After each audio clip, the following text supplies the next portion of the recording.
There's a light switch in my basement that isn't wired to anything. An electrician confirmed it years ago. But every time someone flips it, something in this house goes wrong within 24 hours.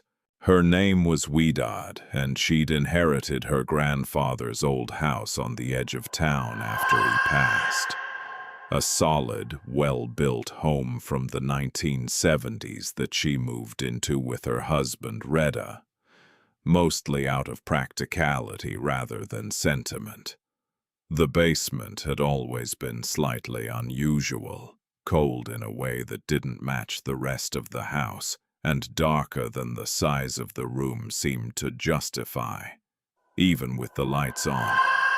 Near the old workbench, there was a single light switch, unmarked, disconnected from any visible wiring, mounted slightly crooked on the wall, like it had been installed as an afterthought. Wedad's grandfather had mentioned it once, briefly, years earlier, telling a young Wedad simply, "Don't touch that one," in a tone that ended the conversation before it started.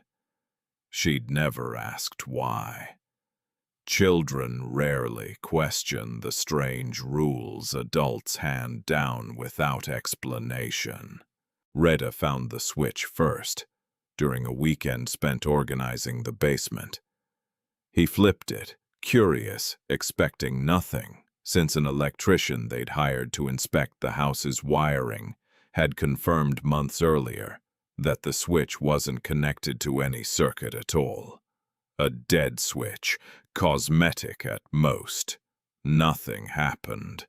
No light turned on, no sound, nothing visibly different.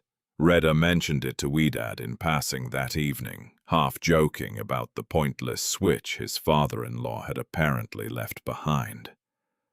The next morning, Wedad's mother called, uncharacteristically distressed, to say she'd slipped on the stairs at her own home the night before, breaking her wrist sometime around the exact hour Reda had flipped the switch.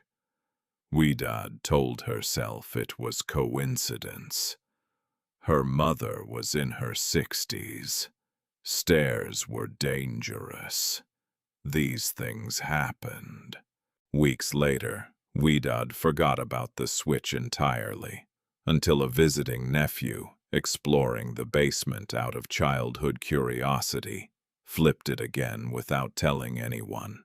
That same night, their car, parked safely in the driveway, was struck by a passing vehicle that lost control, causing significant damage but thankfully no injuries.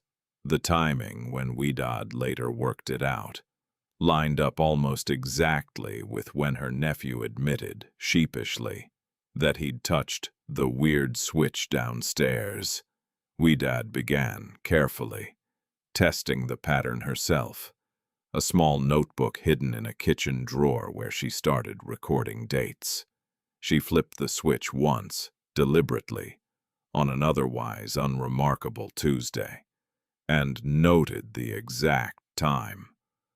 Within 22 hours, Reda's workplace called to inform them of a minor fire in the building's electrical room. Contained quickly, no injuries, but enough to close the office for 2 days. 3 tests, 3 incidents, all within 24 hours of the switch being flipped. All different, unrelated events on the surface, except for their timing. Wedad brought this, cautiously, to an elderly neighbor who'd known her grandfather for decades. The neighbor, after a long, hesitant pause, admitted that her grandfather had lost his younger brother in a house fire decades earlier, in a different home. Long before, Wedad's grandfather built the current house himself.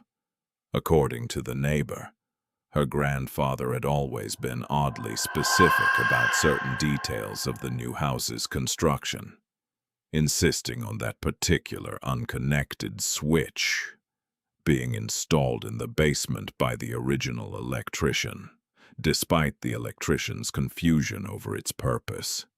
He'd apparently told the crew only that it was for something that needed somewhere to go.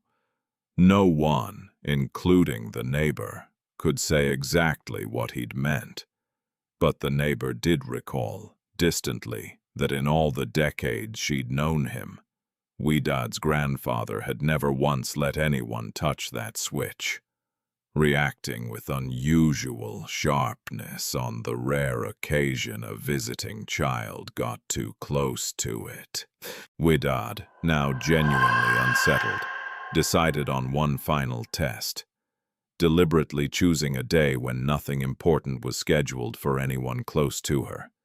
Minimizing what could possibly go wrong, she flipped the switch at exactly 9 p.m., standing alone in the basement, and waited.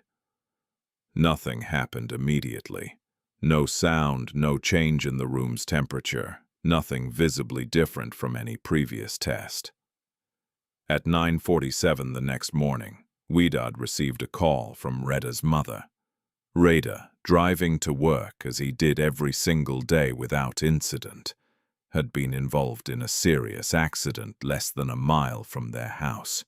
He survived, badly shaken but largely unharmed, though the car itself was declared a total loss. Widad never touched the switch again.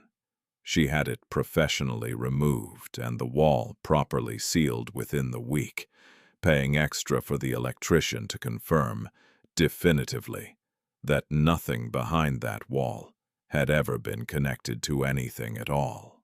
The wall is smooth now, painted over, no trace of where the switch used to be. Reda recovered fully. Nothing unusual has happened in the house since the switch was removed. But Widad still thinks sometimes about her grandfather's words. For something that needed somewhere to go. She's stopped trying to understand what that meant. She's simply grateful the switch is gone. If you enjoyed this story, help me out with a like and subscribe, and let me know in the comments. Would you have tested the switch or sealed it away without ever touching it?